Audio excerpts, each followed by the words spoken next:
السلام علیکم دوستو، آپ دیکھ رہے ہیں جینوئن فیکٹ اور آج ہم اپنی اس ویڈیو میں مشہور و معروف ہستی ابن العربی کے بارے میں بات کرنے جا رہے ہیں۔ تو چلیے سٹارٹ کرتے ہیں اپنا کاؤنٹ ڈاؤن۔ ابن آدم کی ہدایت کے لیے اللہ رب العزت نے انبیاء کو مبعوث فرمایا۔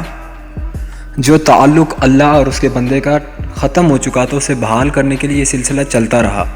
آدم علیہ السلام سے لے کر حضرت عیسیٰ علیہ السلام تک اور حضرت عیسیٰ علیہ السلام سے لے کر آپ محمد صلی اللہ علیہ وآلہ وسلم پر اختتام پذیر ہوا اور نبوت کا دروازہ ہمیشہ کے لیے بند ہو گیا۔ نبوت کا دروازہ تو بند ہو گیا ہے، اس کے بعد یہ ڈیوٹی کس کے سپرد کی جائے؟ جو اس ٹوٹے ہوئے تعلق کو استوار کرے۔ تو اللہ رب العزت نے ابن آدم میں سے اپنے کچھ بندوں کا انتخاب کیا اس کام کے لیے، جو کہ بظاہر تو امتی تھے، لباس ان کا غلاموں جیسا تھا، لیکن ان کا باطن نور سے منور تھا، ان کا سینہ خزانہ نبوت سے متعین تھا اور اللہ کے ساتھ اتنا مضبوط رابطہ کہ چند لمحوں کے لیے بھی اسے غافل نہ ہوئے اور اتباع رسول صلی اللہ علیہ وسلم میں سرشار رہے، یہاں تک کہ اٹھنا بیٹھنا کھانا پینا ایک سانس بھی اللہ کی مرضی کے بغیر نہیں لیتے، اور خالق کائنات کے ساتھ اتنا مضبوط تعلق کہ فلاح کیسے ملے گی، منزل کیسے ملے گی، منزل کے مقصود تک کیسے جایا جائے گا۔ ابن العربی کا مقام اور مرتبہ کتنا بلند ہے، ہم آج آپ کو اس ویڈیو میں یہ بتائیں گے۔ دوستو، ابن عربی کی ولادت مرثیہ میں ہوئی، جو کہ پیر کی رات 17 رمضان المبارک 560 ہجری میں ہوئی۔ مشرق والے، خاص طور پر وہ لوگ جن کی مادری زبان عربی ہے، وہ آپ کو ابن العربی کہتے ہیں، جبکہ مغرب میں آپ ابن العربی اور ابن السراقہ کے نام سے پہچانے جاتے ہیں۔ آپ کو سب سے زیادہ شہرت الشیخ الاکبر کے لقب سے ملی، اور مسلمانوں کی تاریخ میں یہ لقب کسی بھی دوسری شخصیت کے لیے استعمال نہ کیا گیا۔ آپ کے والد علی بن محمد صاحب زائد متقی اور عالم تھے، اور غوث اعظم میں محمدی شیخ عبد القادر جیلانی کے مریدوں میں سے ایک تھے۔ آپ کا خاندان اپنی شرافت، جاہ و جلال، علم و معرفت کی وجہ سے بہت مشہور تھا۔ آپ کے والد گرامی فقہ اور حدیث میں ممتاز مقام رکھتے تھے۔ اس کے علاوہ وہ عظیم فلسفی ابن رشد کے دوست اور سلطان اشبیلیہ کے وزیر بھی تھے۔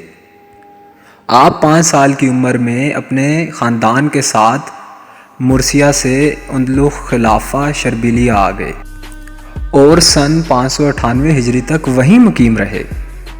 اس دوران ابن العربی رحمۃ اللہ علیہ نے علم و ادب میں دسترس حاصل کی۔ شروعات میں ابو بکر محمد بن خلف اور قاسم بن عبد الرحمن الشرائط القرطبی سے قرأت الصباح کی تعلیم حاصل کی۔ یہاں پر آپ تقریباً 30 سال کے عرصہ تک مقیم رہے اور اندلسی صوفیہ کرام سے استفادہ حاصل کیا۔ ابتدائی تعلیم کے مراحل آپ مرثیہ اور تشبونہ میں طے کر چکے تھے۔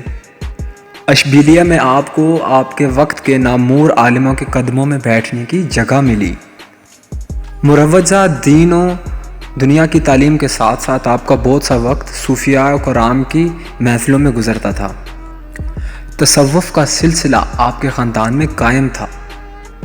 آپ کے ماموں ابو مسلم الخوانی جو کہ ساری رات عبادت میں گزارتے تھے، اور اسی طرح ابن العربی فتوحات مکیہ میں اپنے بارے میں لکھتے ہیں، میرا دخول اس طرح 580 ہجری میں ہوا، جبکہ آپ کی عمر تقریباً 20 برس تھی۔ اس بارے میں بیان کیا جاتا ہے کہ آپ اشبیلیہ میں کسی امیر و کبیر کی دعوت میں مشغول تھے، جہاں پر آپ کی طرح دوسرے رسا کے بیٹوں کو بھی بلایا گیا تھا، اور کھانے کے بعد جب جام گردش کرنے لگا اور صراحی آپ تک آ پہنچی اور آپ نے جام کو ہاتھ میں پکڑا تو غیب سے آواز آئی، اے محمد، کیا تم کو اسی لیے پیدا کیا گیا تھا؟ تو آپ نے اسی وقت جام کو ہاتھ سے رکھ دیا اور پریشانی کے عالم میں دعوت سے باہر نکل گئے، اور گیٹ پر آپ نے وزیر کے ایک چرواہے کو دیکھا جس کا لباس مٹی سے اٹل ہوا تھا، آپ اس کے ساتھ ہو لیے اور شہر سے باہر جا کر اپنے کپڑوں کا اس کے کپڑوں سے تبادلہ کر دیا۔ کئی گھنٹوں تک ویرانوں میں گھومنے کے بعد آپ ایک قبرستان میں جا پہنچے جو کہ نہر کے کنارے پر واقع تھا۔ آپ نے وہاں پر ڈیرا لگانے کا فیصلہ کیا اور ایک ٹوٹی ہوئی قبر میں جا پہنچے۔ دن اور رات اللہ پاک کی عبادت میں مشغول ہو گئے، سوائے نماز پڑھنے کے اس قبر سے کبھی باہر نہ نکلتے۔ 4 روز کے بعد جب آپ اس قبر سے باہر نکلے تو علوم کا ایک دریا لے کر لوٹے۔ اس کے بعد آپ نے اپنی شیخ کی زیر نگرانی 9 ماہ کا ایک چلہ کاٹا۔ آپ نے 1.5-2 سال کا عرصہ سرکاری ملازمت کی جس میں آپ بطور فوجی فوج میں بھرتی ہوئے، پر آپ کے ساتھ ایسا واقعہ پیش آیا کہ آپ نے ملازمت سے ہاتھ اٹھا لیا، طریقت کے دوسرے لوگوں کی طرح فقر کو اپنا اشعار بنایا۔ ابن العربی نے پہلی بار 590 میں اندلس سے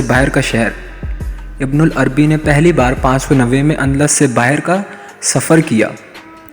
آپ نے تیونس میں ابو قاسم بالبکری کے خلاف اٹھنے والے صوفیوں کے بانی قرار دیے جاتے ہیں۔ ان کی کتاب خلع النعلین کا درس لیا۔ بعد میں آپ نے اس کتاب کی شرح پر ایک مستقل رسالہ تخلیق کیا۔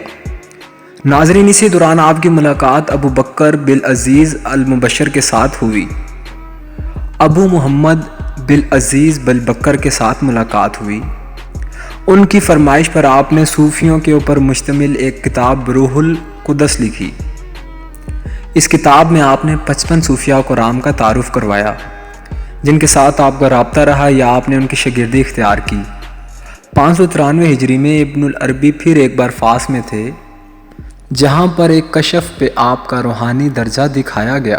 آپ بیان کرتے ہیں کہ آپ نے مسجد الزہرا میں عصر کی نماز کے دوران ایک نور کو دیکھا جو ہر چیز کو منور کر رہا تھا جو آپ کے سامنے تھی، اور آپ یہ تمیز بالکل کھو بیٹھے تھے کہ آپ کے آگے کیا ہے، آپ کے پیچھے کیا ہے، آپ کے دائیں بائیں کیا ہے۔